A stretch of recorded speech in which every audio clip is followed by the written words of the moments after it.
गीता में अर्जुन को स्वयं भगवान कह रहे हैं कि उस परमेश्वर की शरण में जा, उसके लिए उन संतों के पास जा जो तत्वदर्शी हो। इसी प्रकार हजरत मोहम्मद को उनका अल्लाह कह रहा है कि कोई और पूर्ण परमात्मा है।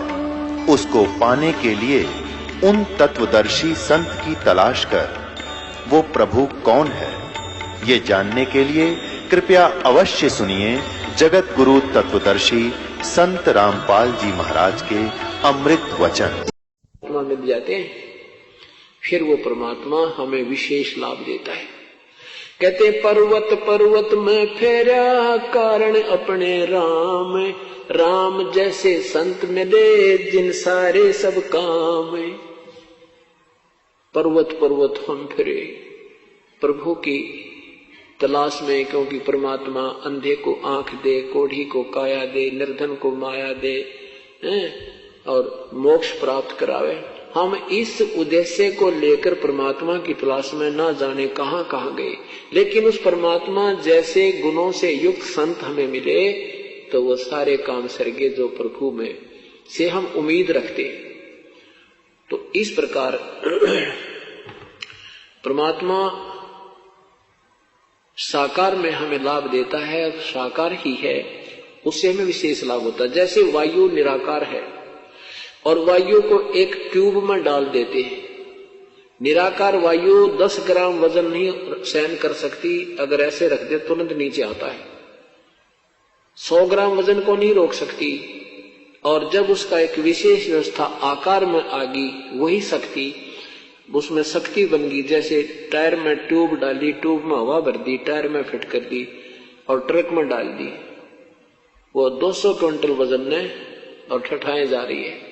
तो वो वही जो वायु अब उसका आकार बना, आकार माने से उसकी मर्यादा बनी, और फिर वो कितने वजन को उस हवा ने उठा रखा है। ऐसे ही ये हमारी एक ट्यूब है, इसमें हम राम नाम की वो हवा भरेंगे, उस शक्ति की हवा भरेंगे, तो इसमें वह शक्ति आ जाएगी और हमें हमारे सारे काम को वो ऐसे सारेगी जो हम 10 ग्राम भी नहीं, हम कुछ भी काम नहीं कर सकते थे। फिर वो परमेश्वर की जो शक्ति है, भक्ति की शक्ति हमारे इसमें प्रवेश करेगी इस साकार शरीर में, तो फिर वो बहुत लाभ देगी। ऐसे ही परमात्मा की सतिथि समझने में हमें राहत मिलेगी। परमात्मा साकार है, हमें दिखाई क्यों नहीं देता? जैसे सूरज के आगे बदरा ऐसे करुम छयारे, प्रेम की पवन करे चितमंजन जल के तेज नयारे। जैसे सूरज के आगे बदरा माने बादल, जैसे सूर्य के सामने बादल आ जाते हैं, सूर्य अदृश्य हो जाता है, अंधेरा छा जाता है, रात्रि जैसा लगता है, लेकिन सूर्य की सतिथि समाप्त नहीं है, क्योंकि बादलों ने उसके प्रकाश और हमारे बीच में एक बाधा डाल दी।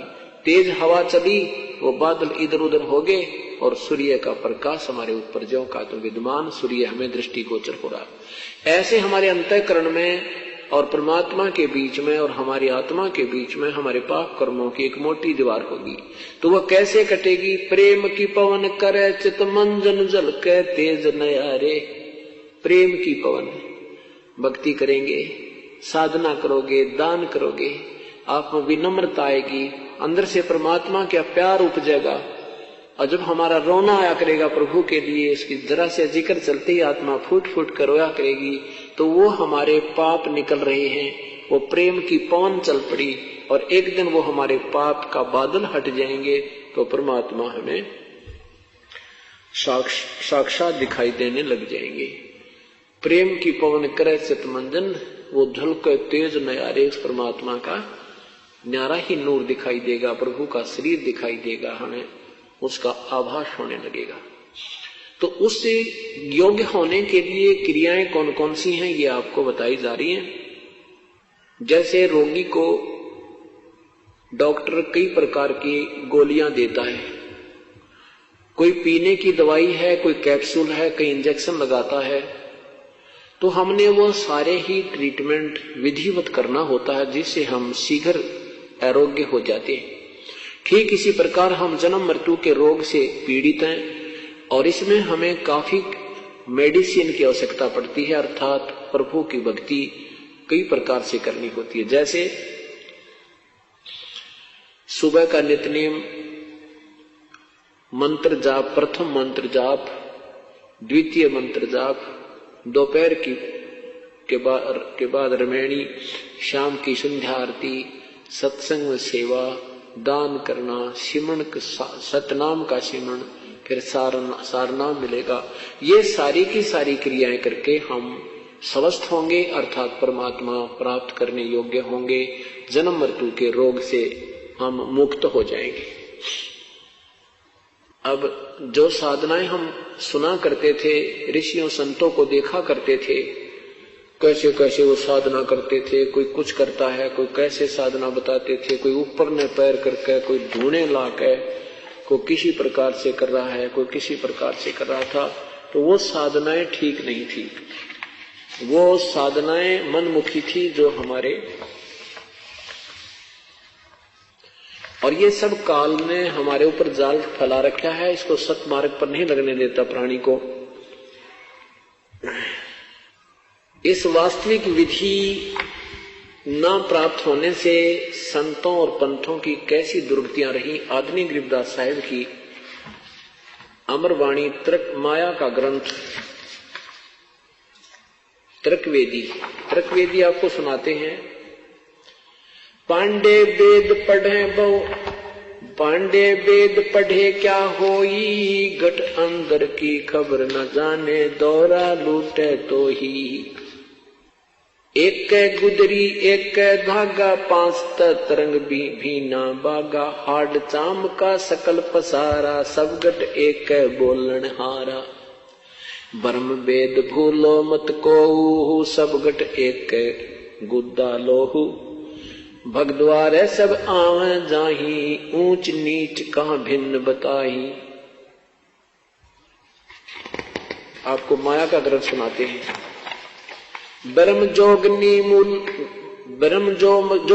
जालम दूती, सुर नर मुनि जन खाए बेगूती। दोनों दीन चले दे धाई, सठ दर्शन को ठोर न पाई। ये सठ दर्शनी साधु कहते हैं इनको, इनका कितना ठिकाना कोई ना। इस माया ने, माया क्या चीज है कि गंगा में माया पानी बन गई स्नान करने। जैसे आपने सुबह सुना था कि एक महाकुंभ पर्व के ऊपर स्नान करने में के लिए दो गुटों में, संतों के दो ग्रुपों में झगड़ा हो गया, वहां आपस में कट मरे। तो वहां माया ने उस गंगा के पानी का रूप धारण कर लिया। वहां वो गंगा का पानी माया बन गई, अर्थात वो जाल बन गया, उनके विनाश का कारण बन गया। प्रथम स्नान करने के ऊपर ही वो विनाश कर बैठे। क्या बताते हैं? तो ऐसे इस माया ने जैसे मान बढ़ाई, ये भी माया है। और सिद्धि जिसमें आ गई वो सिद्धि भी माया है। जैसे दुर्वासा जी में सिद्धि आ गई, वांडी पाक गया और विनाश कर दिया कौरवों को, उनको यादों को श्राप दे दिया, उनका सर्वनाश हो गया। चुनक ऋषि जी ने सिद्धि की, वो माया उसके पास होगी, वो धन हो गया उसका, वो माया होगी। उसने बेहतरक्षोणी सेना का, मानधाता चक्रवर्ती की, राजा की बेहतरक्षोणी सेना का विनाश कर दिया।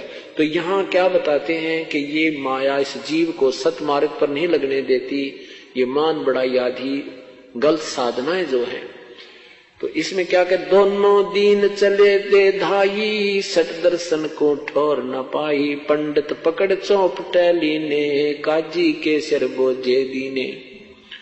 कुतुब गोश और सब गलत गुजारी, मारे मुल्ला बंग पुकारी। पीर पैगंबर राह चलाए, गुर्जो मार त्रिगुंडे काए।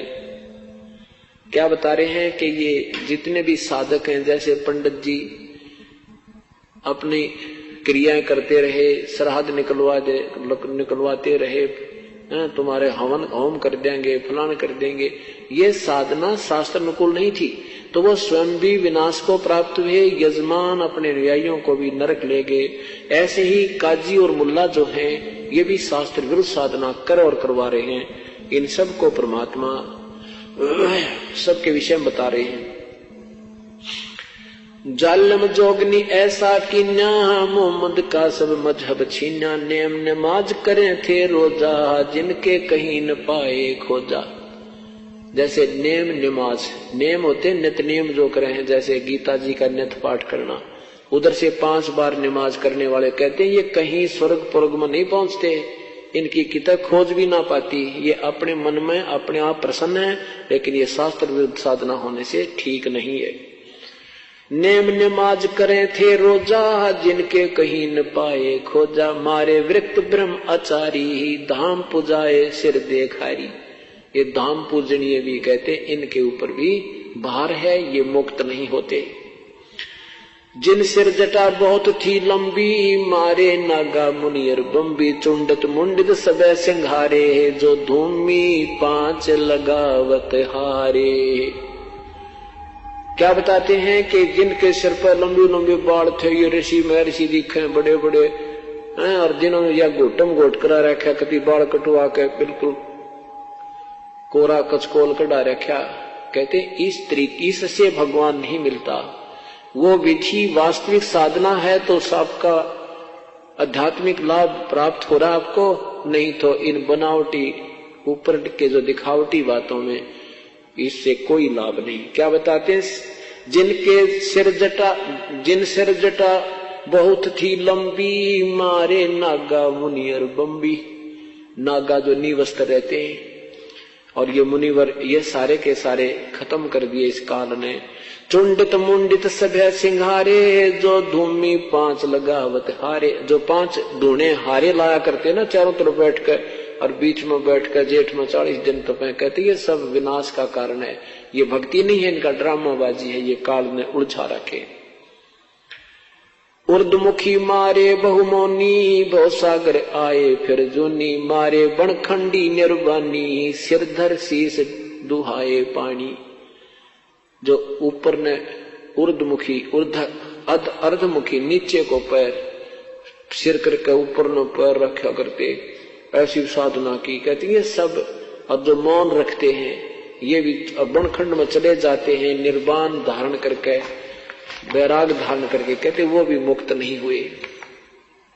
ज्ञानी मुनि बहु, ज्ञानी गुणी मुनि बहु मोहे, 2 पाटों बिच मीही जोहे। मारे विरक्त ब्रह्म ज्ञानी, बहुर पड़े हैं चारों खानी। उदासी मारे निर्मोही, पकड़ चौपट धोवट धोई। उन्मुन रहते रखते काया, जिनको धक्के दीने माया। त्रिकाली करते स्नाना, ते नर कीने शुक्र समाना। इस काल में कहते जो 3-3 बार स्नान करा करते और भक्ति करते थे, कहते वो साधना शास्त्र विरुद्ध होने से वो गधे और कुत्ते बने, सुअर बने। त्रिकाली करते स्नाना, ते नर कीने शुक्र समाना। जो नर अंग लगावत छारा, ते आने तिरगुण व्यवहारा। जो शरीर पर राख लपेट कर शरण शरण हो गए तो बड़ा ओलिया है, ये साधु बड़ा महापुरुष है, कहते हैं वो सब 84 लाख योनियों में गए। मारे चारों वेद वकंता, जो नर 18 पुराण अकथनता। जिनके कानों मुद्रा भारी, ते माया ने कीने गरबारी। अब क्या बताते हैं परमात्मा, इंद्रिय जीत रति कर डारे, जिनके मोंढे कीने कारे। चुंडित मुंडित गुफा धारी, जिनको जोग निम लागी प्यारी। नागा नगन रहे बन माही, सो दो जग की राह चलाही। बन बस्ती के सभी मारे, धर्मराय की नगरी डारे। गए रसातल रा न पाए, जम की जाली जीव बंधाए। पंथी पंथ न पावे कोहू, दुर्लभ देश दूर घर भेऊ। 3 लोक जिन चुन चुन, 14 लोक पड़े जम जाला। दुर्मति जोगन रूप विशाला। 3 लोक जिन चुन चुन खाए, 14 तपक सबे डहकाए। ब्रह्मांड 21 सोर शराबा, मुगदर मार गुरज बहुराबा। कौम छतीस रीत सब दुनिया, जोगनी छत्रपति बढ़हनिया। अनाथ जीव की कौन चुलावे, योद्धा भूप लिए बड़दावे। होते दुर्योधन से राजा, जिस घर घुरते अनगिन बाजा। ओते वीर 71 भाई 11 सोनी की ठकुराई 64 योगनी 52 बीरा जिनके खप्पर भरे नथीरा पांडों डोबे पकड़ हिमालय 18 सोनी खाई काले चकवे चक छत्रपति बहु साजा जिनके उदय अस्त बिचराजा ब्रह्म योगनी सब डकाए जिनके गाम ठाम नहीं पाए हिरणा कुष्ठे राम श्रीखा जिन अपना नाम चलाया टीका वैसे जमजोरा ने लूटे उधर विनाश किए घर घट फूटे है मथुरापुरी राज थे कंसा जिनके कहीं न पाए वंशा। कितना प्यारी व्याख्या कर रहे हैं कि ये हिरण्यकशिपु जैसे भी अपने आप में भगवान बने बैठे थे, इनका बक्कल उतरा, पेट फाड़ कर फेंक दिया भगवान ने। ये इसमें रिद्धि सिद्धि आ गई, वो माया में उस सिद्धियों के कारण अपने आप में फूल गया, या माया इसको दुखदाई बन गई। कहते मथुरापुरी राज थे कंसा जिनके कहीं न पाए वंशा। कंस आंडी पाक क्या था, और वो कहते हैं उसका नामो निशान मिट गया। संसरा बहा गहा जो डोबे फरस्या मार रख तन झोबे जरा संग बहु जोर जमाए पकड़े टांग तन चीर बगाए। जरा सिंह ने कहते हैं गणी बकवाद गड़ी थी, उसकी टांग पकड़ कर पाड़ दिया गया। बाली काल को दिया झपेटा चाणो रासे मारे फेटा। रावण छत्रपति थे राजा सुर नर मुनि जन जिस घर साजा। योद्धा जुल्मी बहुवत आकी कोट 33 बंद थे जाकी। 33 करोड़ देवता जिसने रावण ने बांध रखे थे। कहते हैं कुंभकर्ण से होते बीरा 1.25 लाख नाती संग थीरा। 1 लाख पूत 1 लाख पूत दूत संग भारी 7 समुद्र लंका धारी। उठपुट किए अटपट किए उठपुट किए लंक जद लूटी 10 खप्पर रावण के फूटी। कहते हैं कितना अपने आप में महापुरुष मान रहा था, अपने जैसा योद्धा नहीं मानना था। नहीं कहता मेरे 1 लाख बेटे 1.25 लाख मेरे रिश्तेदार, इतनी सेना मेरे पास है, मेरा कौन क्या बिगाड़ देगा। 33 करोड़ देवताओं को बांध रखा था, और उस माया में वो फूल गया। तो कहते हैं उसकी के बनी उसकी गिला। कुंभकर्ण से अटपट किए लंक जद लूटी 10 खप्पर रावण के फूटे। अटपट किया, कैसा कारण बनाया कि सीता का अपहरण करने का मन में आया। उधर से वह स्वरूपण खा गई जंगल में, उसने लक्ष्मण ने उसकी नाक काट दी। देख काल मैंने कहा क्यों कर चैन से नहीं जीने देता किसी को। पहले वनवास करवाया भगवान श्री राम को, और फिर जंगल में भी चैन से नहीं, वहां वो दूतनी भेज दी स्वरूपण खा।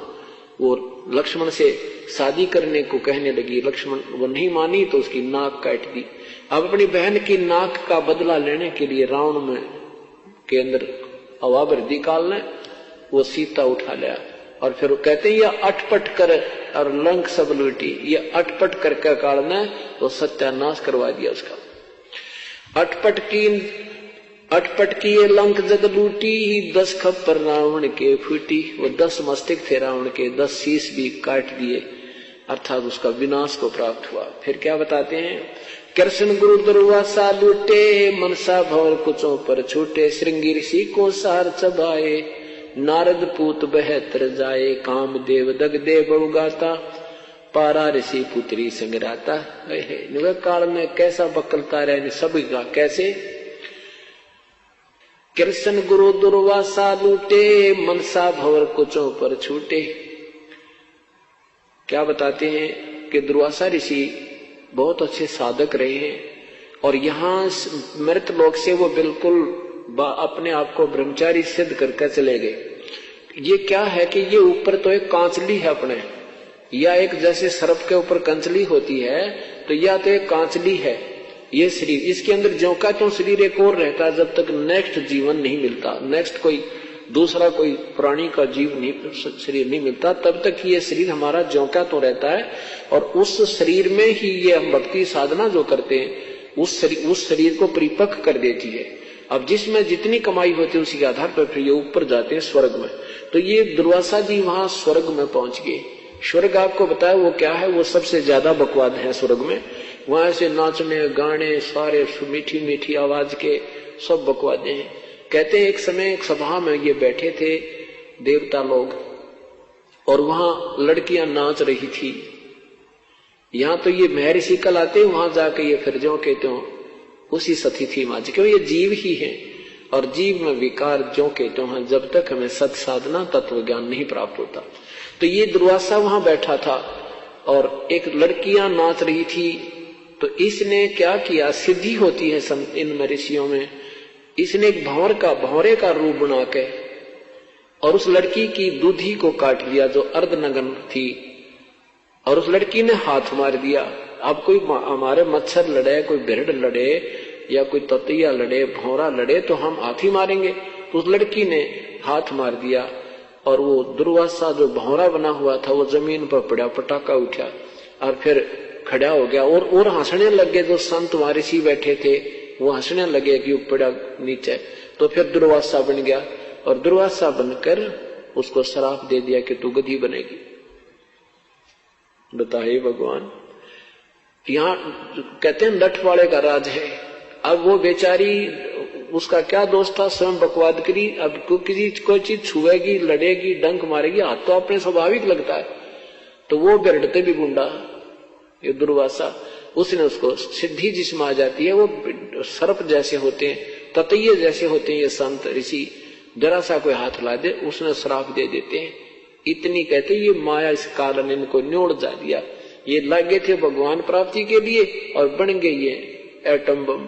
तो उस लड़की ने अपना जो दर्द हुआ शरीर को हाथ छुप मारा तो उसी को श्राप दे दिया, तू गधी बनेगी। तो परमात्मा कहते हैं कर ले इनका के करा, फिर आप क्या बनेगा। ये ऐसे कुक्रम करके ये भी 84 लाख योनियों में दुर्वासा जाएगा जब इसकी बैटरी डिस्चार्ज हो जाएगी जो उसने साधना कर रखी है। तो क्या बताते हैं, दुर्वासा कृष्ण गुरु दुर्वासा लूटे, मनसा भंवर कुचों पर छूटे। इसकी इनकी जो गंदी वृत्ति थी उस लड़की की दूधी के ऊपर बकवाद के लिए गई तो उसने हाथ मारा और नीचे गिर गया। तो कहते हैं कृष्ण जी के भगवान विष्णु यानी कृष्ण के गुरु भी दुर्वासा के साथ भी ये व्यवहार हुआ, उसकी भी इतनी गंदी नीयत है। तो यह माया कहते हैं ये काल किसने बख्शेगा। क्या बताते हैं, श्रृंगी ऋषि को सार चबाए, नारद पूत बहतर जाए, कामदेव दगदे बहु गाता, पारा ऋषि पुत्री संगराता। इन महापुरुषों की हिस्ट्री खोला गरीबदास भगवान, गरीबदास साहिब जी कि ये तुम क्या मानते थे, ये थे क्या अंदर से। क्या बताते हैं कि श्रृंगी ऋषि को सार चबाए। एक श्रृंगी ऋषि थे, साधना करने के लिए जंगल में बैठ के ये मनमुखी साधकों के लक्षण बताते हैं। शास्त्र विधि को त्याग कर जो मनमानी पूजा करते हैं, बहुत ये क्या करते थे कि अभी भक्ति करेंगे उससे पहले शरीर को साध लेते ताकि कम आहार की आवश्यकता पड़े, कम विहार की आवश्यकता। इस प्रकार काफी एक प्राणायाम आदि करके एक नाभि के पास, नाभि जो अपनी सूंडी इस नाभि है, नाभि के सब नाड़ियां नाभि से संबंधित हैं और इन नाड़ियों के नाभि की नाड़ियों को एक नाड़ी और है, इसको नागनी बोलते हैं, नागफनी। उस नाड़ी ने इस नाभि की सभी नाड़ियों को ऐसे लपेटा ला रखा है जैसे सर्प लगा दिया करे, और उसने उसके ऐसे ढाई लपेटे हैं और वह शेष वो नागनी वो ऐसे एक आंतड़ी है नाग जैसे फुन वाली, उसकी 2 फुन है, वो ऐसे रहती है। और जो हमारे शरीर में एक अमृत बनता है वो अमृत को पीती है और श्वास से खड़ी रहती है। तो ये प्रणाम कर करके क्या करते हैं, उस नागनी को ढीला कर देते हैं। प्रणाम कर करके वो नागनी को जो है ना मुरझा जाती है और वो अमृत जो है शरीर में प्रवेश करने लग जाता है। हमारी ये तालू है, तालू के ऊपर एक जैसे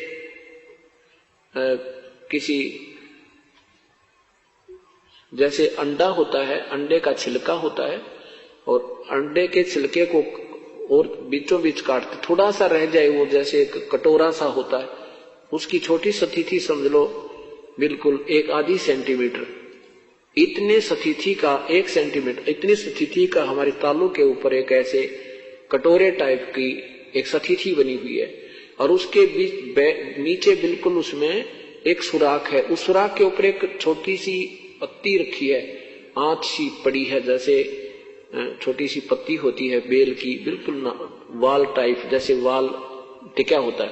तो इस तालु का अभ्यास करने से, ऐसे जो खेचरी मुद्रा लगाते हैं, तो उससे क्या होता है कि वो जरा सा तालु उसके जो उस अमृत को रोके हुए होता है वो थोड़ा सा खिसक जाता है, वो फिर नीचे आता है, नीचे आकर के फिर ये नाभि पर आता है। और नाभि अगर वो नागनी ना पीवे, वो नागफणी नहीं पीवे, तो ये सारा उसी अमृत से इस शरीर में इतना जो ना सरूर सा हो जाता है कि भूख लगनी बंद हो जाती है और निंद्रा आनी बंद हो जाती है। तो उसके अभ्यास में भी हमें कम से कम 20 वर्ष लग जाते उसको प्रफुल्लित करने में। ये पुराने समय के काम हैं, ये लगे रहते, ठाली बैठे थे ऋषि लोग, लाखों वर्ष की उम्र होती थी, ये बकवादा में लगे रहते। लेकिन वो साधना परमात्मा पाने की फिर भी नहीं है, वो तो साधना शास्त्र विरुद्ध है और शास्त्र अनुकूल साधना बिल्कुल सिंपल सी है, ये नहीं करनी थी। फिर भी उन ऋषियों को जिन्होंने शास्त्र विरुद्ध साधना की और इस माया ने, काल के जाल ने कुकर भरमा दिए, तो उस श्रृंगी ऋषि ने अभ्यास कर लिया अल्प आहार करने का। पहले आहार अपना साधना की, शरीर को शोधा ऐसे, और फिर इतनी साधना कर ली कि दिन में एक बार एक वृक्ष की छाल के ऐसे जीभ लगाता, उसी से तृप्त हो जाता और वहीं बैठा उसकी तरफ मुख करके अपना वो ध्यान लगाता रहता। एक दिन वो श्रृंगी ऋषि अयोध्या के पास आ गया। अयोध्या के पास जंगल में, बिल्कुल निकटतम जंगल में, नगर के आसपास जो सब ने दिखाई दे, रास्ते के आसपास ही बैठ गया। सारे अयोध्या नगरी में एक चर्चा का विषय होगा कि ऐसा साधु आया है, 1 महीना हो गया है, बिल्कुल आहार नहीं करता, एक बार वृक्ष के छाल के ऐसे जीभ से चाटता है, सारा दिन ऐसे बैठा रहता है। बहुत चर्चा का विषय हुआ, लोग देखने गए, जवान अवस्था थी, सुंदर शरीर ज्यों का त्यों, और आहार कुछ नहीं कर रहा, तो बहुत ज्यादा प्रभावित लोग हो गए। राजा दशरथ की बेटी शांता, जो श्री रामचंद्र से बड़ी थी, रामचंद्र हर तो फिर बाद में हुए हैं, बहुत बाद में, वो शांता जो है जवान थी, उसके बाद कोई पुत्र नहीं था, कौशल्या की पुत्री थी वो। उसके बाद राजा को कोई संतान नहीं थी, तो इकलौती पुत्री थी। इकलौता बच्चा ज्यादा ही लाडला होता है, तो वो लड़की अन्य सहेलियों के साथ उस ऋषि को देखने गई। शांता उस ऋषि को देख करके उस पर आसक्त हो गई। उसने किसी संत से, ऋषि से, अन्य ऋषि से पूछा कि ये संत कैसे आंखें खोले, कैसे ये संसार व्यवहार में यानी देखे, हमारी तरफ संसार को देखे। तो उस ऋषि ने बताया कि जहां वो जीवा लगाता है वहां पर थोड़ा सा शहद लगा देना। अब राजा की लड़की ने कौन टोके, राजा की लड़की ने जाकर के जहां वो जीभा लगाता था दिन में एक बार, उसके वहां थोड़ा सा शहद लगा दिया वृक्ष के। अब पहले ऋषि एक बार जीभा लगाता था, उस दिन 3 बार लगाई उसने, आनंद साया, वो शहद अंदर गया। अगले दिन फिर लगा दी, तीसरे दिन ऋषि ने आंखें खोल ली और शांता खीर बनाकर लेके दी थी। कहने का भाव ये है कि ऋषि फिर आहार करने लग गया। फिर ऋषि, अब शांता उस ऋषि के साथ चली गई। कहने का भाव उन्होंने अपना शादी कर ली और राजा दशरथ की इच्छा के विरुद्ध कर ली। तो राजा दशरथ ने किसी अन्य राजा से कहा कि हम क्षत्रिय हैं, ये ब्राह्मण है और हमारी इसमें इंसल्ट होती है, आप इसको गोद ले लो, लड़की को आप शादी कर देना। कहने का भाव ये है कि परमात्मा क्या बताते हैं, श्रृंगी ऋषि को सार चबाए, नारद पूत बहतर जाए। अब परमात्मा कहते हैं जब तक अपूर्ण संत पूर्ण परमात्मा की शरण में आकर विधिवत साधना नहीं करोगे, यू काल न्यो नचाए जागा तुमने। क्या बताते हैं, एक बार नारद जी जंगल में साधना करने चले गए। 12 वर्ष तक बैठकर खूब तप किया, मन में मान लिया कि हमने सब इंद्रियों पर काबू कर लिया। अब जंगल में आदमी अकेला रहे, वृक्ष दिखे, पत्ते घास फूस खावे, आप पे यू मन बकवाद करने तो चुप हो जाता, यू दड़ मार जा, ये बिल्कुल डुबक जाता है और फिर ज्यों का त्यों तैयार हो जाता है। ये अनजान ऋषियों को ज्ञान नहीं था। 12 वर्ष के बाद नारद जी आए। ब्रह्मा, विष्णु और महेश जी ये तीनों भाई हैं। बड़े ब्रह्मा जी, बीच के विष्णु और छोटे भगवान शिव। तो नारद जी जो ब्रह्मा जी के पुत्र हैं, महर्षि नारद जो है विष्णु जी के पास गए। विष्णु जी ने पूछा, भाई ऋषि जी बहुत दिनों में दर्शन दिए, कहाँ चले गए थे? नारद जी ने कहा कि प्रभु मैं 12 वर्ष तक जंगल में साधना करके आया हूँ और मैंने अपनी इंद्रियों पर काबू पा लिया है। अब मैं माया के और इंद्रियों पर काबू कर लेंगे तो ये संसार में उत्पत्ति कैसे होगी, 1 लाख जीव तू कैसे खाएगा? तो इसका नियम है कि bud the evil cut the evil in the bud, यानी बुराई को यानी स्टार्ट में ही काट दे। तो इसने विष्णु जी के मन में प्रेरणा कर दी कि यू बढ़ांडी पा किया नारद जी, ये कहता मन इंद्रियां सारी काबू कर ली, चल इसको ठीक करते हैं। तो उधर से क्या हुआ कि नारद जी मिलकर चल पड़े, वहां से जा रहे हैं, उधर से विष्णु जी पीछे से आ रहे हैं। नारद जी ने पूछा, कहां जा रहे हो प्रभु? हाँ, कहां जा रहे हो प्रभु? कि वही मैं इधर जाना है, इस लोक में घूम के आऊंगा, आप चलोगे मेरे साथ? नारद जी कहने लगे, मैं तो ठाली हूं, आपके साथ ही चल पड़ता हूं, आपकी आज्ञा हो तो। विष्णु जी कहने लगे, आ जाओ मेरे साथ आ जाओ। तो चलते चलते एक दरिया के साथ जा रहे हैं, दरिया के साथ साथ चल रहे हैं। तो नारद जी से कहा विष्णु जी ने कि ऋषि जी आप खड़े रहो, मैं पानी पी कर आता हूं। विष्णु जी ने कहा, नारद जी ने कहा, नहीं महाराज, मैं आपके लिए पानी यहीं लाता हूं, आप यहां रुको और मैं आपका सेवक हूं। तो भगवान विष्णु ने कहा कि नारद जी पहले स्नान करना दरिया में, फिर पानी लाना। अच्छा जी। अब नारद जी ने जो ही स्नान करने के लिए डुबकी लगाई दरिया में, तो उसके एक सुंदर लड़की बन गया, एक सुंदर लड़की रूप बन गया नारद जी का। उधर से उसी नगरी का एक राजा टहलने के लिए आया, वह सुंदर लड़की देखी। राजा ने पूछा, कन्या तू कौन है, कहां से आई है, क्या तेरा नाम है, कौन तेरा गांव है? लड़की ने कहा कि मुझे नहीं मालूम मैं कौन हूं, कहां से आई हूं, मेरी बुद्धि काम करना बंद कर चुकी है। राजा ने उस लड़की को अपने साथ लिया, घर ले आया, पटरानी बना दी। कहते हैं 72 संतान हुई उसके, और फुल्ली नहीं समावे, पोते और पोती हो गए, ठाठ हो गए, और फिर फुल्ली नहीं समावे, और खूब मेरे तो बढ़िया कोई नहीं, मेरी इतनी संतान है। फिर क्या होता, उस राजा का किसी दूसरे राजा से युद्ध हो जाता है और उस राजा ने पूरे के पूरे परिवार का विनाश कर दिया।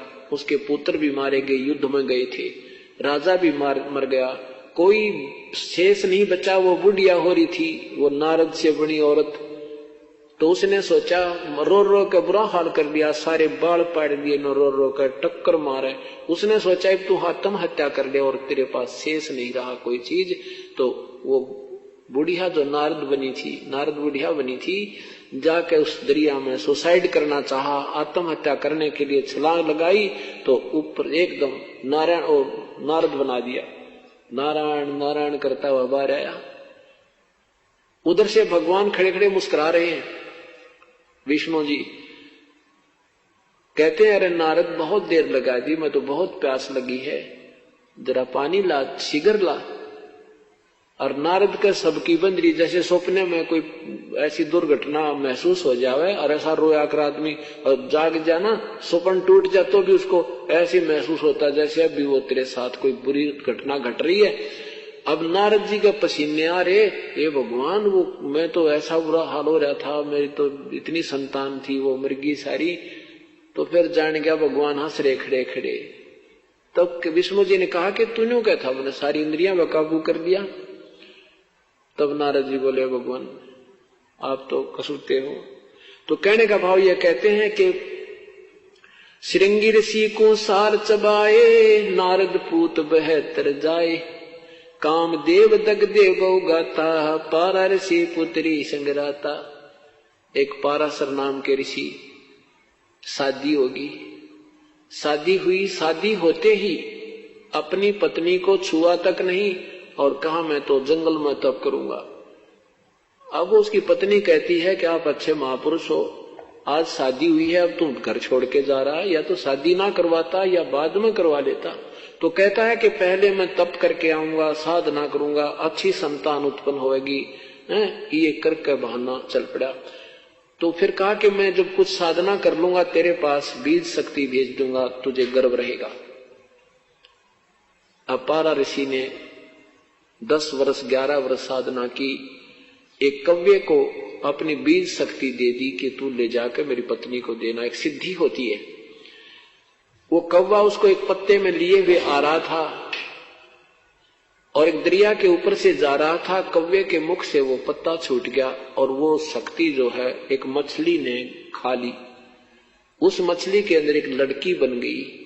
वो लड़की को एक धीमर ने, मछियारे ने, और वो बोटिंग का भी काम करता था, नाविक ने, वो मछली धीरे धीरे काटी। उसको पता होता है उनको कि इसमें कोई वस्तु मिल जाती है। तो उसमें एक लड़की, बिल्कुल लड़की पाई और उसका फिर उसने अपनी पुत्री की तरह उसकी परवरिश की। जब वो लड़की 12-13 वर्ष की होगी, एक वर्ष के बाद उसने 2 वर्ष के बाद वो शक्ति भेज दी। तो जब वो लड़की 13-14 वर्ष की होगी, उधर से ऋषि अपनी साधना करके वापस आ रहा है। उस दरिया के किनारे आके खड़ा हो जाता पाराशर ऋषि। उस समय वो लड़की जो है, जो पाराशर ऋषि की ही बेटी समझो, जो उसी के बीज शक्ति से मछली के अंदर उत्पन्न हुई थी, वो लड़की अपने मछियारे पिता की रोटी लेकर आई हुई थी, वो नाविक की, मल्लाह की, और वो मल्लाह रोटी खा रहा था। पाराशर ऋषि आया, उसने कहा कि मल्लाह मुझे पार करो, शीघ्र जाना है। उस मल्लाह को पता था कि इधर जो वन से संत आते हैं, ऋषि आते हैं, ये तोम बनकर आते हैं, ये साधना करके आते हैं, इनमें सिद्धियां होती हैं, और जरा सी इनकी बात की अवहेलना होगी तो ये श्राप दे देते हैं। तो उसने कहा महाराज मैं तो खाना खा रहा हूं, जरा सा आप इंतजार करो। तो उसने कहा कि नहीं, मुझे इतना समय नहीं है। तो उसने कहा बेटी, अपनी पुत्री से कहा कि जा बेटी तू ऋषि को जब दरिया से पार करा, नौका चला ले जा। अब जब दरिया के बीच में जब जा ली नौका, तो वो ऋषि के मन में खोट आ गया युवा लड़की देख के। अब बदमाशी करनी चाहिए, तो लड़की ने कहा हे प्रभु, चारों तरफ सब दुनिया देख रही है, मेरे पिता देख रहे हैं, क्योंकि वो डर रही थी बेटी कि ये कहीं निकम्मा शराब भी दे दे, इनसे इतना भी डर लगता था। अपनी बचाव करना चाहती है। तो ऋषि ने क्या किया, वो सिद्धि तय जल उठाया और चारों तरफ धुंध कर दी और अपना मुंह काला किया। अब क्या बताते हैं परमात्मा, ताहू के बिंद से उसका नाम फिर मछोदरी रखा हुआ था, और उस मछोदरी फिर उस लड़की से फिर व्यास जी उत्पन्न हुए। उस लड़की को जो पाराशर से गर्भ रहा तो वेद व्यास जी उत्पन्न हुए। तो यहाँ गरीबदास साहिब कहते हैं ताहू के बिंद से वेद व्यास, ताहू के बिंद से मछोदरी। अरे हाँ महबूब कहता दास गरीब रही कहाँ सोदरी। कहाँ तुम्हारे अंदर ये नेकता रही, उसी अपने ही बिंद से बेटी बनी मछली में, और फिर उसी से वेद व्यास उत्पन्न हुआ। तो यहाँ क्या बताना चाहते हैं, पाराशर पुत्री संगराता, पाराशर अपनी ही पुत्री के साथ दुष्कर्म किया। ऐसे कहते हैं ये अंतर्यामी बताओ इन, ये बड़े मैं ऋषि थे, ऐसे इनकी 92 माटियां इस काल में कर रखी हैं। जब तक संत सही नहीं मिलता, साधना सही नहीं होती। कामदेव दगदे बहु गाता, पारा ऋषि पुत्री संगराता। उदालक मुनि ऐसा कीना, जिन जोगनी संग संगम कीना। रामचंद्र होते अवतारी, जिनकी दूतर ले गया नारी। दुर्मति दूती बहुत बढ़ाई, सुर असुरन की राड मंडाई। जिन इंद्रपति जिन इंद्रपुरी के अस्तल लूटे, गुर्जो मार सातल कूटे, गुरु मछंद्र लूटे लोई, रस कुस पिया डारी छोई। कच्छ देश में गोरख हेरे, हम संग सिद्धा लीजय फेरे, गोरख कहे सुनोरी दूती, हम योगी निर्गुण अवधूती। हम योगी जुगता ब्रह्म ज्ञानी, पूर्ण ब्रह्म अलख बिनानी, गुरुआ की तो छार उड़ाई, तुम चेला कित रहो सहाई, किस रहो सहाई।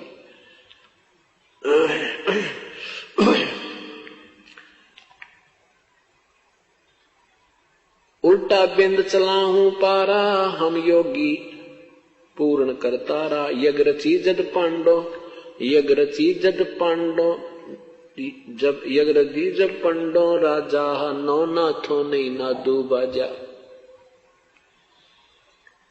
सिद्ध 84 सिद्ध रिधि सब मोहे, पूर्ण ब्रह्म ध्यान नहीं जोहे। कोट 33 यज्ञ के माही, सुर नर मुनि जन गिनती नाई। 56 कोट जहां थे या 56 कोट जहां थे जादो, जिनसे नहीं बाजा ना दो। अरबों वक्ता वेद उचारी, ना यज्ञ भई यज्ञ संपूर्ण सारी। सठ दर्शन की गिनती नाही, अनाथ जीव जी में वो माही। क्या बताते हैं कि जिसमें अब शास्त्र विरुद्ध साधकों और शास्त्रानुकूल साधनों की साधक की तुलना करते हैं, निष्कर्ष दिया है। गीता जी में आपने सुना होगा, दूसरे अध्याय के 37 और 38 श्लोक में गीता बोलने वाला भगवान कह रहा कि अर्जुन तू युद्ध कर ले, तुझे कोई पाप नहीं लगेगा, तू केवल निमित्त मात्र है। और यदि युद्ध में मारा गया तो स्वर्ग जाएगा, विजयी हुआ तो इंद्रप्रस्थ का तू राज भोगेगा, तेरे दोनों हाथों में लड्डू है।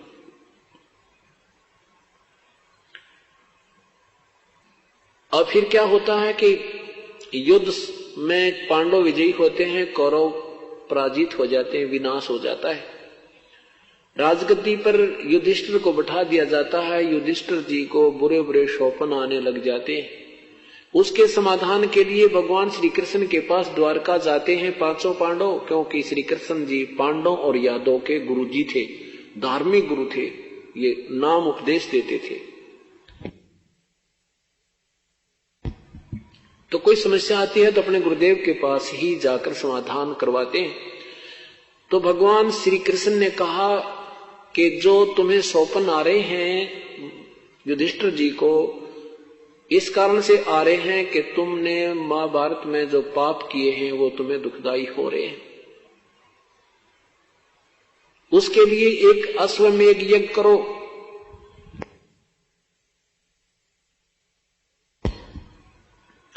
और उसमें सारे पृथ्वी के महापुरुषों को, संतों को, भक्तों को आमंत्रित कीजिए। ज्यादा से ज्यादा जितने जीव आपके यज्ञ में आहार करेंगे उतना ही पुण्य अधिक होगा। और उसमें एक शर्त रखी कि तुम्हारी यज्ञ संपूर्ण होने का एक लक्षण होगा कि एक पांच मुख का एक शंख रखा जाएगा एक सुसज्जित स्टेज पर। और जब सभी भोजन खा लेंगे उस यज्ञ में, वो शंख अपने आप आवाज करेगा। अगर उस शंख ने आवाज कर दी तो तुम्हारा यज्ञ संपूर्ण हुआ, और शंख नहीं आवाज करेगा तो यज्ञ संपूर्ण नहीं होगा, तुम्हें कोई लाभ नहीं होगा। उसके लिए दूर दूर से साधु संत बुलाओ और किसी महापुरुष के भोजन खाने से वो शंख आवाज करेगा। अब यहाँ अर्जुन देखता है कि भगवान गीता का ज्ञान देते समय तो कह रहा था तुम्हें कोई पाप नहीं लगेगा, अब कह रहे हैं कि तुम्हें वो युद्ध में किए हुए पाप ही दुखदाई हो रहे हैं। इस यज्ञ में करोड़ों रुपए लगना था और भाई युधिष्ठिर का दुख निवारण तब होना था। अब अर्जुन के मन में आता है कि भगवान तब तो कह रहे थे कि तुम्हें पाप नहीं लगेगा, आज कह रहे पाप लगेगा। अब मैं इसे प्रश्न करूंगा तो भाई ये सोचेगा कि ये लाखों करोड़ों रुपया लगता दिखाई देता है, अर्जुन बौखला गया है। और वाद विवाद कर रहा है, कहीं ये मेरे इस इलाज में प्रसन्न ना हो। और अर्जुन को पता था कि युधिष्ठिर ऐसी नेक आत्मा है, अगर इसको जरा भी आभास हो गया कि मैं ये प्रसन्न करूंगा और ये महसूस कर जाएगा कि पैसे लगते दिखे, इसलिए ये भगवान से वाद विवाद कर रहा है, तो वो चुप हो गया कि मैं अब नहीं बोलता। अब अगर मैं पूछूंगा कि आप क्या कह रहे थे कि आप तुम्हें पाप नहीं लगेंगे, आप कह रहे हो वो पाप तुम्हें लगे, जबकि मैं युद्ध से मना कर रहा था। अर्जुन नहीं बोला, सब्र किया, संतोष किया, अपने मन को मार लिया, चुप हो गया और कहा प्रभु जैसे तुम कहोगे ऐसा ही होगा। कहते हैं जब यज्ञ का एक स्थान नियुक्त किया, दिन निहित किया भगवान श्री कृष्ण जी ने, भगवान श्री कृष्ण भी उपस्थित हुए, 33 करोड़ देवता, 88,000 ऋषि, 56 करोड़ यादव भी वहां पर विद्यमान थे उस यज्ञ में, और 9 नाथ 84 सिद्ध, ये वशिष्ठ मुनि जैसे महापुरुष ये सारे उसमें विद्यमान थे, 9 नाथ भी विद्यमान थे, गोरखनाथ जैसे 84 सिद्ध भी विद्यमान थे, ब्रह्मा विष्णु महेश श्री कृष्ण आदि भी वहीं पर विराजमान थे, और सबने भोजन खा लिया पर शंख नहीं बजा। फिर किससे वो शंख बजा?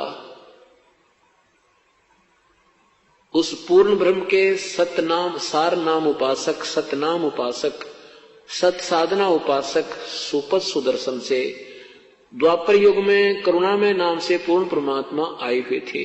उसमें अपनी सद्भक्ति का मार्गदर्शन कर रहे थे। उसमें एक हंस ने उनको समझा था, जो एक वाल्मीकि घर में जन्म था, नाम सुदर्शन था उनका। सुपथ वैसे कहते हैं जैसे हरिजन कहा करते हैं। तो सुदर्शन जी को बुलाकर लाए थे और उनसे फिर वो शंख बजा था। उसके विषय में जानकारी दी है, क्या बताते हैं?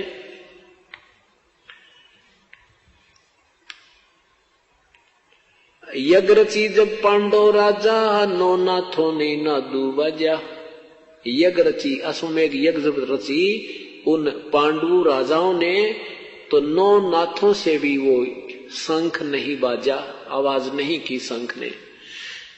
यज्ञ रची जब पांडव राजा, नो नाथों ने नादू बाजा। 84 सिद्ध रिद्धि सब मोहे, पूर्ण ब्रह्म ध्यान निजोए।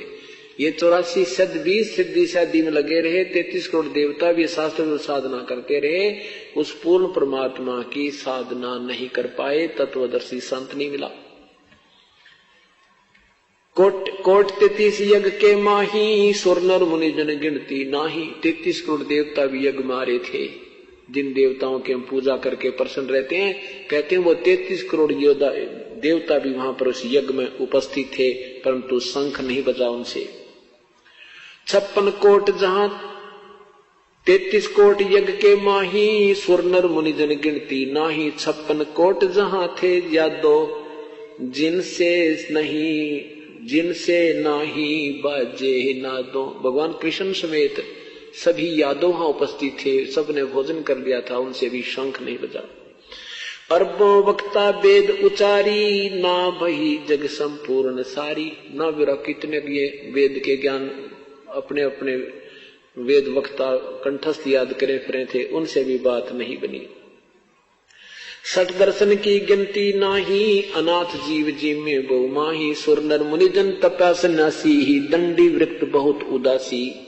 काम धेनु कल्प वृक्षी लाए, 3 लोक के सुर नर आए। 5 पांडव कृष्ण श्री राह, जिनसे यज्ञ भई नहीं थी राह। 5 पांडव भी और कृष्ण भी वहीं पर बैठे थे, उनसे भी यज्ञ नहीं संपूर्ण हुई, उनसे भी शंख नहीं बाजा। तो क्या बताते हैं? एक बाल्मीक नीचे कुल साधु, जिन शंख पचायन पूरे नादू। कितनी प्यारी बात कह दी, निष्कर्ष दे दिया इस पूरे ग्रंथ का, पूरे इस अंग का। एक बाल्मीक नीचे कुल साधु, जिन शंख पचायन पूरे नादू। उस सुपथ सुदर्शन नाम के एक छोटी, जिसको तुम छोटा कुल कहते हो, नीचा कुल कहते हो, लेकिन परमात्मा की दृष्टि में ऊंच नीच नहीं है। अब जो ब्राह्मण लोग 88,000 ऋषि वहां विद्यमान थे। और वहां कहते हैं उस वाल्मीकि भंगी के घर में जन्म जिसका था, उस सुदर्शन ने वो सत साधना कर रखी थी, उससे वो शंख बजा। एक वाल्मीकि नीचे कुल साधु, वो वाल्मीकि ने जिसने रामायण लिखी थी नहीं, उसके बाद तो वाल्मीकि एक जाति परंपरा बन गई थी। उस वंश में ये वाल्मीकि सुदर्शन नाम के एक पुण्यात्मा जन्मी थी, जो परमात्मा की सत भक्ति करके और उच्च यानी अमर हुए थे। वही एक वाल्मीकि नीचे कुल साधु, जिन शंख पचायन पूरे नादू। ये और गिणो माया के पूता, ब्रह्म योगनी सब ही दूता। कहते हैं और गिणो माया के पूता, ये जितने भी हैं, ये और जितने भी माया के पूता यानी सिद्धि पिद्धि प्राप्त करके प्रभु बने बैठे थे, ये बाकी तो माया के पुत्र हैं और पूर्ण इनके पास वास्तविक साधना नहीं थी। कौन कौन में 33 करोड़ देवता ब्रह्मा विष्णु महेश श्री कृष्ण समेत को रिजेक्ट कर दिया गया, इस एक ही एग्जाम्पल पर। ठीक है पुण्यात्माओं, हमें भक्ति का ज्ञान नहीं, हमें कोई 83 जादूगरी दिखा दे, हम उससे प्रभावित हो जाते हैं, उसको परम संत परम ऋषि मान बैठते हैं। और जब हमें ये इसलिए ज्ञान आपको कराया जाता है, ये एक पढ़ाई जाती है, आप पूर्ण रूप से ऐसे प्रिपेयर हो जाओगे, आपको कोई डगमग नहीं कर सकता। फिर ये भक्ति चलेगी आपकी, नहीं तो भक्ति चल नहीं सकती। कोई चार बात बनाने वाला, मीठी मीठी गल्ला करने वाला आपको मिल गया, आप उसी से प्रभावित हो जाओगे। फिर आप इतना निर्णायक हो जाओगे, आप उस व्यक्ति को कितना ही बातें बनावे उसको रिजेक्ट कर दोगे। नहीं, आप केवल बात जानते हो, आपके पास तत्व ज्ञान और वास्तविक साधना नहीं है। तो फिर ये मन सीधा सा अपना भक्ति पर लगा रहेगा।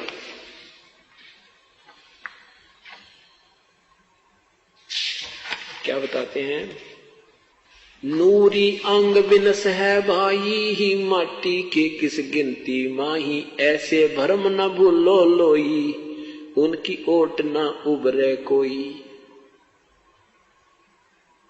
क्या बताते हैं कि जैसे इन ऋषियों का, संतों का, ब्रह्मा विष्णु महेश का शरीर भी नूर का है, इनके शरीर से भी प्रकाश है। अब जैसे प्रारंभ किया था कि सत्य चित आनंद, सत्य चित आनंद माने सचिदानंद।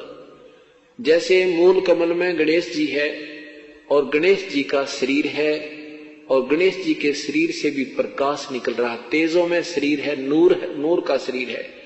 और इस इनके शरीर को अगर ओरिजिनल शरीर को देख ले तो आपकी आंखें फट जाएं, इतने अच्छे लगेंगे वो शरीर में, इतना सुंदर। जैसे अभी हम किसी सुंदर शरीर को देखते हैं, कोई सुंदर वस्तु देखते हैं, कोई अच्छी नई कार देख लेते हैं, उसकी तरफ ध्यान से देखते ही रह जाते हैं।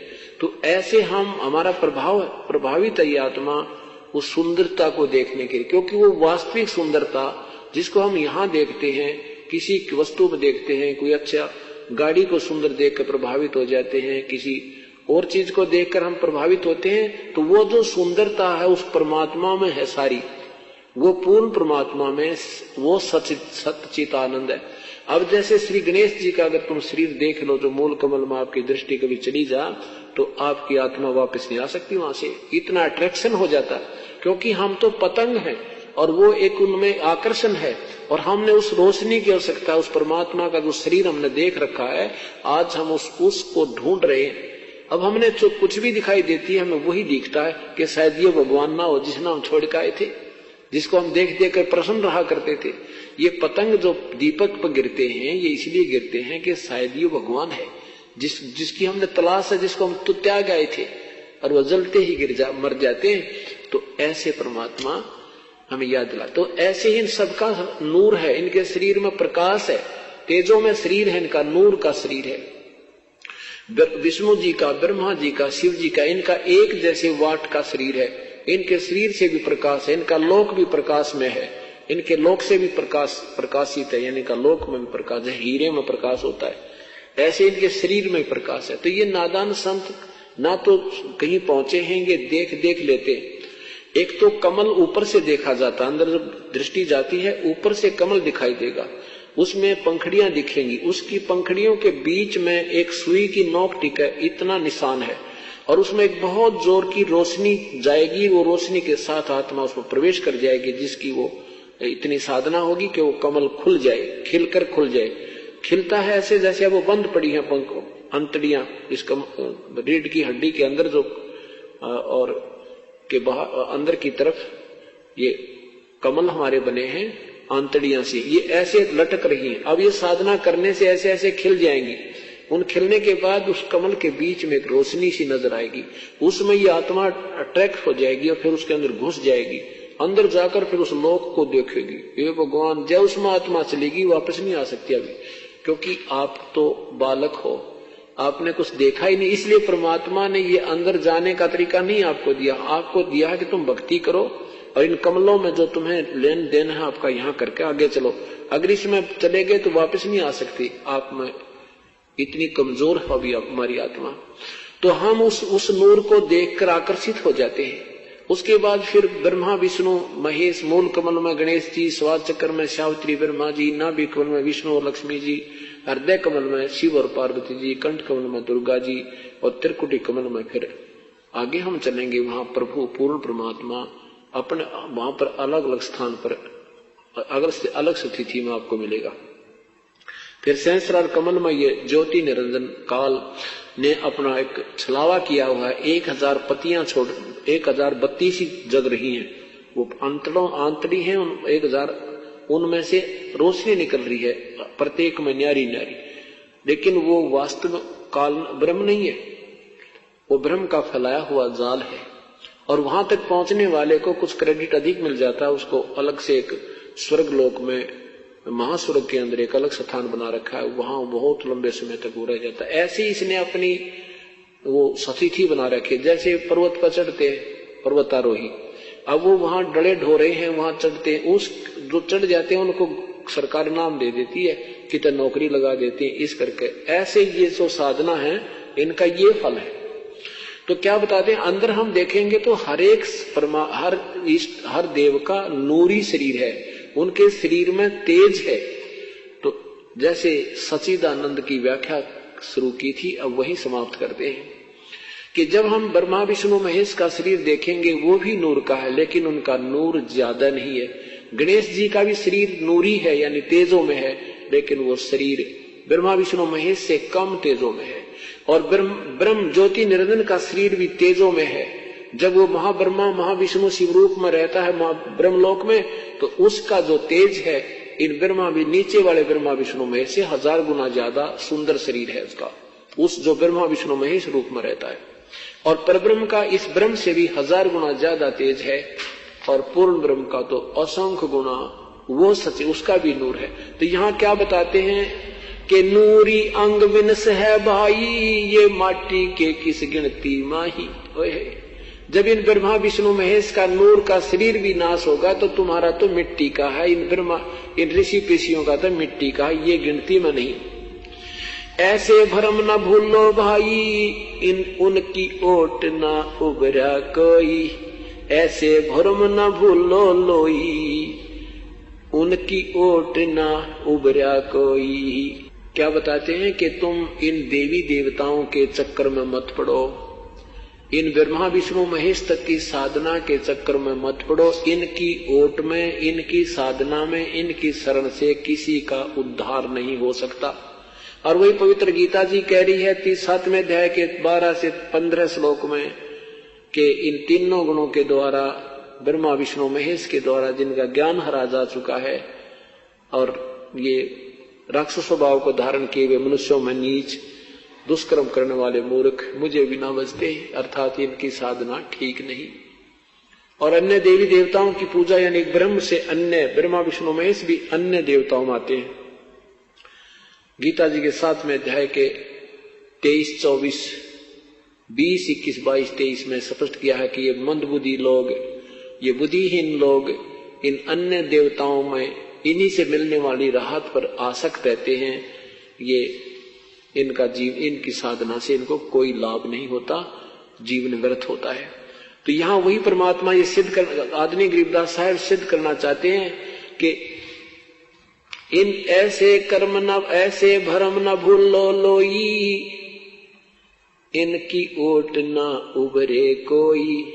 यादव 56 कोट सिंगारे, करी ठगोरी छिन में मारे।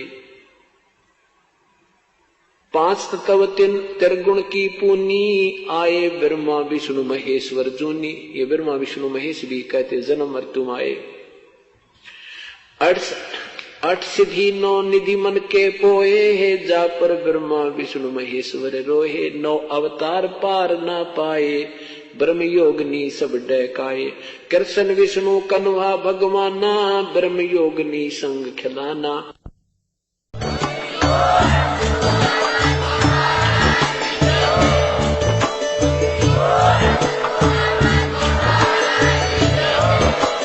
आप सुन रहे थे जगत गुरु तत्वदर्शी संत रामपाल जी महाराज जी के मंगल प्रवचन। अधिक जानकारी के लिए विजिट कीजिए हमारी वेबसाइट www.jagatgururampalji.org। संत रामपाल जी महाराज जी के शुभ आशीर्वाद से पूरे विश्व भर में 500 से भी ज्यादा नाम दीक्षा केंद्र हैं, जिन पर संत रामपाल जी महाराज जी द्वारा ऑनलाइन निःशुल्क नाम दीक्षा दी जा रही है। अपने नजदीकी नाम दीक्षा केंद्र का पता करने के लिए संपर्क करें 8222880541।